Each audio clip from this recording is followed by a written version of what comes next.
Hi friends, welcome to my channel.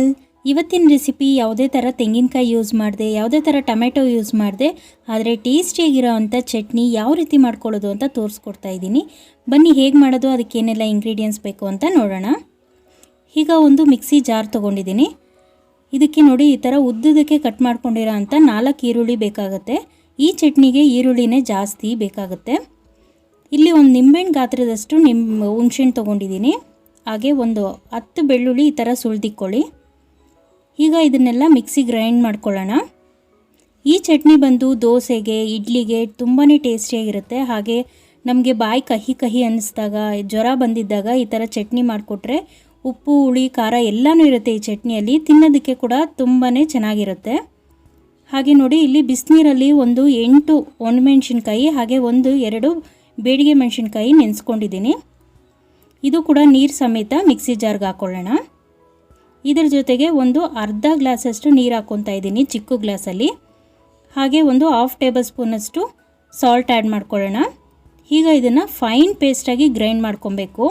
ಎಷ್ಟು ನುಣ್ಣಕ್ಕಾಗುತ್ತೋ ಅಷ್ಟು ನುಣ್ಣಕ್ಕೆ grind ಮಾಡ್ಕೊಳ್ಳಿ. ಈಗ ನೋಡಿ ಇಷ್ಟು ನುಣ್ಣಕ್ಕೆ ನಾನು ಗ್ರೈಂಡ್ ಮಾಡ್ಕೊಂಡಿದ್ದೀನಿ. ಈಗ ಒಂದು ಸ್ಟವ್ ಹಚ್ಚಿ ಒಂದು ಕಡಾಯಿ ಇಟ್ಕೊಂಡು 1-2 ಟೇಬಲ್ ಸ್ಪೂನಷ್ಟು ಎಣ್ಣೆ ಹಾಕ್ಕೊತಾ ಇದ್ದೀನಿ. ಎಣ್ಣೆ ಸ್ವಲ್ಪ ಕಾದ್ಮೇಲೆ ಒಂದು 1/2 ಟೇಬಲ್ ಸ್ಪೂನಷ್ಟು ಸಾಸಿವೆ ಆ್ಯಡ್ ಮಾಡ್ಕೊಳ್ಳೋಣ.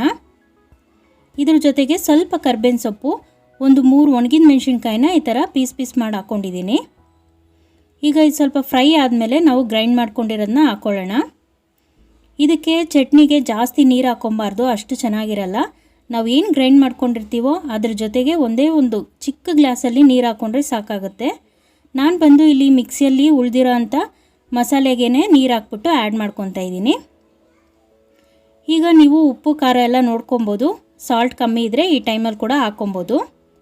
ಈಗ ಒಂದು ಲಿಡ್ ಕ್ಲೋಸ್ ಮಾಡಿ ಒಂದು 5 ಮಿನಿಟ್ಸ್ ಲೋ ಫ್ಲೇಮಲ್ಲಿ ಕುಕ್ ಮಾಡ್ಕೊಳ್ಳಿ. ನೋಡಿ ಈ ಥರ ಎಣ್ಣೆ ಬಿಟ್ಟಿರಬೇಕು. ಎಣ್ಣೆ ಬಿಟ್ಟಿದ್ರೆ ಚಟ್ನಿ ರೆಡಿಯಾಗಿದೆ ಅಂತ ಅರ್ಥ. ಈಗ ಈ ಚಟ್ನಿ ರೆಡಿಯಾಗಿದೆ ಫ್ರೆಂಡ್ಸ್. ಇದನ್ನು ಅನ್ನದ ಜೊತೆ, ಇಡ್ಲಿ, ದೋಸೆ ಜೊತೆ ತುಂಬಾ ಚೆನ್ನಾಗಿರುತ್ತೆ ಸೈಡ್ ಡಿಶ್ ಆಗಿ. ಒಂದ್ಸಲಿ ಟ್ರೈ ಮಾಡಿ ನೋಡಿ. ನೋಡಿದ್ರಲ್ಲ ಫ್ರೆಂಡ್ಸ್, ಸುಲಭವಾಗಿ ಟೇಸ್ಟಿಯಾಗಿರೋ ಅಂಥ ಚಟ್ನಿ ಯಾವ ರೀತಿ ಮಾಡ್ಕೊಳ್ಳೋದು ಅಂತ. ನೀವು ಒಂದ್ಸಲಿ ಟ್ರೈ ಮಾಡಿ ಹೇಗೆ ಬಂತು ಅನ್ನೋದನ್ನ ಕಮೆಂಟ್ ಸೆಕ್ಷನಲ್ಲಿ ಶೇರ್ ಮಾಡ್ಕೊಳ್ಳಿ. ನನ್ನ ವಿಡಿಯೋ ಇಷ್ಟ ಆಗಿದ್ರೆ ಒಂದು ಲೈಕ್ ಮಾಡಿ, ಶೇರ್ ಮಾಡಿ. ಹೊಸಬ್ರು ಯಾರು ನೋಡ್ತಾ ಇದ್ರೆ ನನ್ನ ಚಾನಲ್ನ ಪ್ಲೀಸ್ ಸಬ್ಸ್ಕ್ರೈಬ್ ಮಾಡ್ಕೊಂಡು ಹಾಗೆ ಪಕ್ಕದಲ್ಲಿರೋ ಬೆಲ್ ಬಟನ್ ಪ್ರೆಸ್ ಮಾಡ್ಕೊಳ್ಳಿ. ನೆಕ್ಸ್ಟ್ ವಿಡಿಯೋಲಿ ಮೀಟ್ ಮಾಡ್ತೀನಿ ಫ್ರೆಂಡ್ಸ್. ಬಾಯ್.